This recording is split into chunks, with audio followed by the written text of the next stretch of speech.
Rapat lanjutan pembentukan Forumdas Kabupaten Cianjur berlangsung Senin 25 Mei 2014 yang bertempat di Fakultas Pertanian Universitas Surya Kencana Cianjur, diikuti oleh berbagai elemen instansi pemerintah, akademisi, praktisi, serta organisasi kemasyarakatan di Kabupaten Cianjur. Forum ini dibentuk sebagai sinergitas antara para pemangku kepentingan birokrasi pemerintah yang turut melibatkan anggota masyarakat pada umumnya. Ini disambut baik oleh berbagai pihak yang turut hadir pada urun rembug lanjutan tersebut. Selain pemaparan yang disampaikan oleh tim yang dikoordinasikan oleh Dinas Kehutanan dan Perkebunan Kabupaten Cianjur itu juga turut menghadirkan pengurus Forumdas Cidanau Provinsi Banten untuk berbagi pengalaman terkait dengan program yang telah berhasil dilaksanakan. Nurdiati, Kabid Kehutanan Dinas Kehutanan dan Perkebunan Kabupaten Cianjur selaku Sekretaris Tim Teknis mengatakan, tujuan dibentuknya Forumdas sebagai upaya pelaksanaan pengelolaan daerah aliran sungai dengan baik dan benar untuk kesejahteraan dan kelestarian lingkungan hidup di kabupaten. Itu yang ingin dicapai dari Forumdas ini, das itu daerah aliran sungai. Aliran sungai ya, Bu ya. Apa sih Bu itu? Sebetulnya menginginkan agar pengelolaan daerah aliran sungai di Kabupaten Cianjur itu dilaksanakan dengan baik dan benar untuk meningkatkan kesejahteraan dan untuk kelestarian lingkungan hidup di Kabupaten Cianjur. Ya, harapan dari kerjasama ini ada dengan fasilitator Fakultas Pertanian ini apa nih?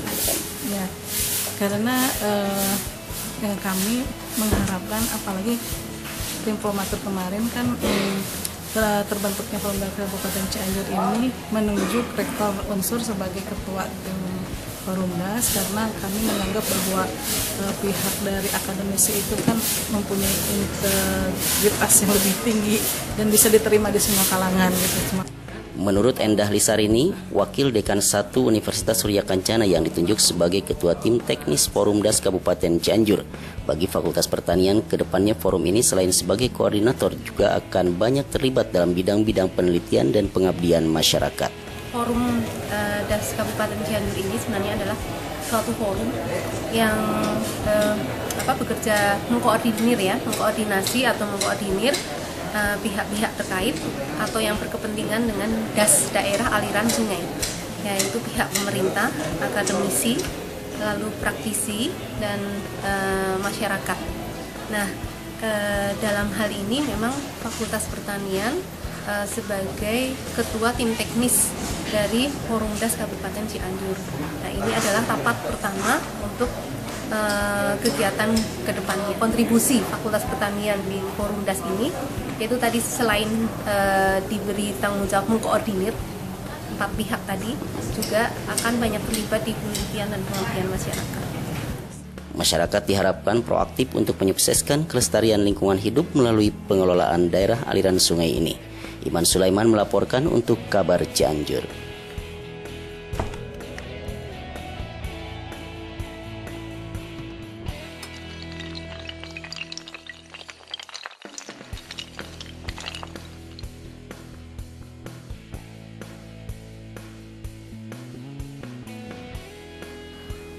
SMP Negeri 3 Karangtengah setelah melalui tahapan berstatus sekolah potensial dan hasil verifikasi dari lembaga berwenang, yaitu Dinas Pendidikan Provinsi Jawa Barat. Pada tahun 2014-2015, sekolah ini akan mulai mengimplementasikan 8 standar pendidikan yang ditetapkan berdasarkan Permendiknas nomor 15 tahun 2010 tentang sistem pelayanan minimal.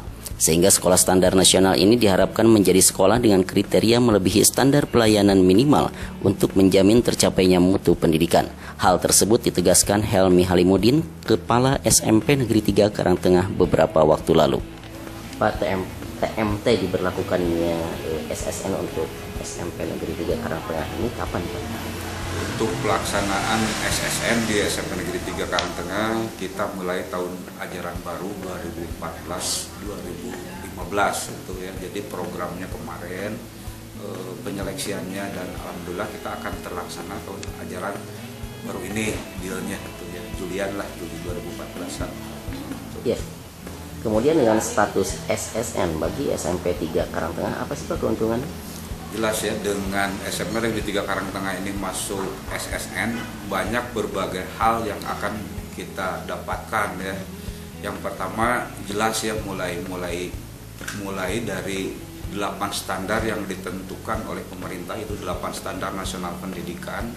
Kita akan menuju ke sana semuanya, bahwa prinsipnya ya sekolah itu kan biasanya gini, sebelum ke SSN ini yaitu masuk dulu sekolah potensial itu ya. Kalau misalkan potensial itu hanya beberapa standar saja yang terpenuhi, tidak semuanya. Dan untuk SSN ini kita akan terpenuhi 8 standar nasional ya, 8 SMP-nya itu. Itu keuntungan yang akan kita dapatkan dengan dilaksanakannya program standar nasional pendidikan itu ya, SSN itu. Kemudian efek sosial Pak bagi sekolah-sekolah sekitar, ada nggak itu efeknya? Jelas efek yang akan diterima banyak ya, terutama oleh pihak-pihak sekolah swasta ya. Nah, kenapa saya katakan begitu ya, bahwa swasta akan menerima efeknya?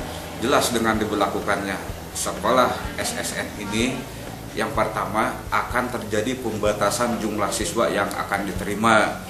Contohnya misalkan tahun yang kemarin kita menerima misalkan per kelas 40 siswa per kelas. Nah, sekarang ini sudah harga mati bahwa yang diterima di SMP Negeri 3 Karangtengah ini harus 36 per kelas ya, 36 siswa per kelas itu maksimal, itu tidak boleh lebih. Nah, maka akibatnya kita bisa memprediksi kemarin saja ya, kita bisa memaksakan taruhlah sampai misalkan 40 ya, misalkan per kelas. Ini sudah lebih lah, berapa kita kalikan dengan 9 kelas ya, berarti ada lebihnya banyak. Sehingga nah mudah-mudahan yang tidak diterima dari SMP Negeri 3 Karangtengah ini bisa diterima, bisa disalurkan ke sekolah-sekolah swasta yang terdekat di sekitar SMP Negeri 3 Karangtengah ini gitu. Bapak sebagai pimpinan optimis Pak untuk menjalankan program-program SSN tahun 2014-15 ini Pak? Insya Allah kita harus berpikir positif ya, kita berpikirnya harus wawasannya ke depan, karena ini merupakan suatu agenda program pemerintah dan kita sudah diverifikasi dari dinas provinsi. Insya Allah kita optimis akan berhasil, karena walaupun bagaimana ini ya didukung oleh guru-guru yang mengajar di SMA Negeri 3 Karangtengah ini gitu Pak. Insya Allah kita berhasil, karena semua lini kita sudah siap gitu. Ya. Status sekolah standar nasional yang disandangnya ini diharapkan dapat menjadi contoh bagi sekolah lainnya. Iman Sulaiman melaporkan untuk Kabar Cianjur.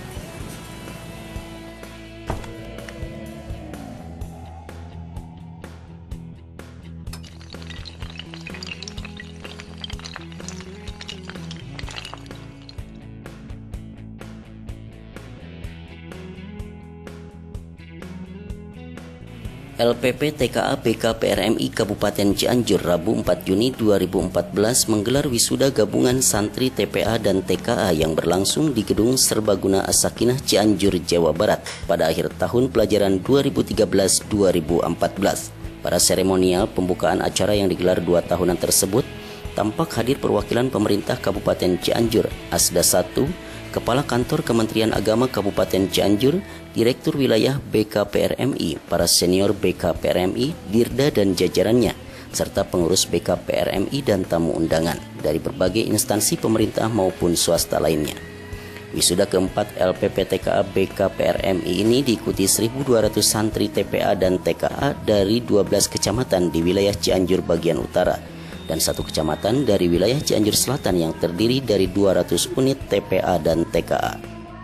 Wisuda pada hari ini Pak, itu merupakan wisuda angkatan yang keberapa itu?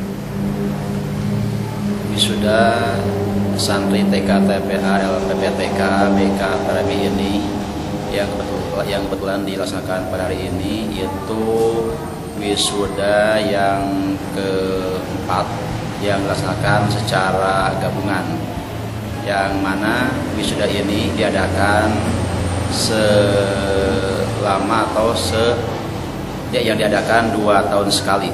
Jadi wisuda ini tidak diadakan setiap tahun, tapi diadakan 2 tahun sekali. Dan ini merupakan program unggulan juga LPPTK BKPRMI di akhir pelajaran tahun 2013-2014. Ya. Kemudian dari berapa kecamatan Pak pesertanya? Kalau kita lihat di panitia yang daftar pada kami yaitu sekitar dari 12 kecamatan yang ada di Cianjur Utara dan 1 kecamatan dari Cianjur Selatan Ya alhamdulillah dari sekian kecamatan itu yang daftar ke kami dan wisuda tadi pagi hampir mencapai 1.200 lebih, bahkan hampir 1.500, dan itu tersebar dari beberapa TK-TPA yang ada di 13 kecamatan itu.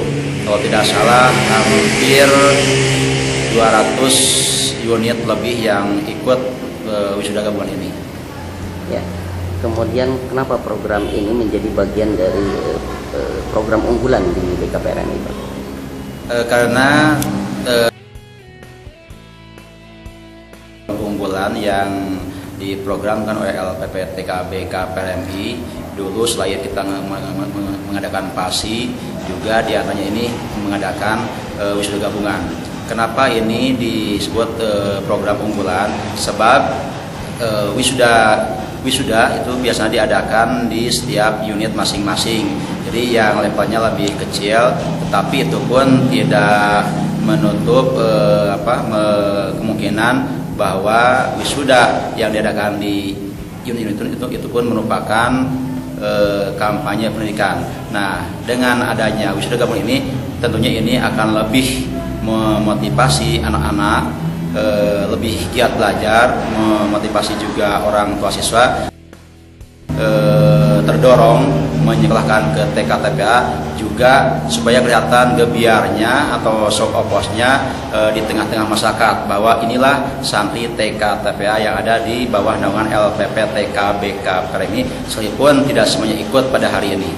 Alhamdulillah sampai saat ini dengan adanya PEP itu pemerintah Cianjur sudah mengeluarkan stimulan, meskipun itu belum semuanya mencakup ke semua guru. Jadi ada beberapa guru yang sudah diamankan dari pemerintah daerah untuk menerima stimulan.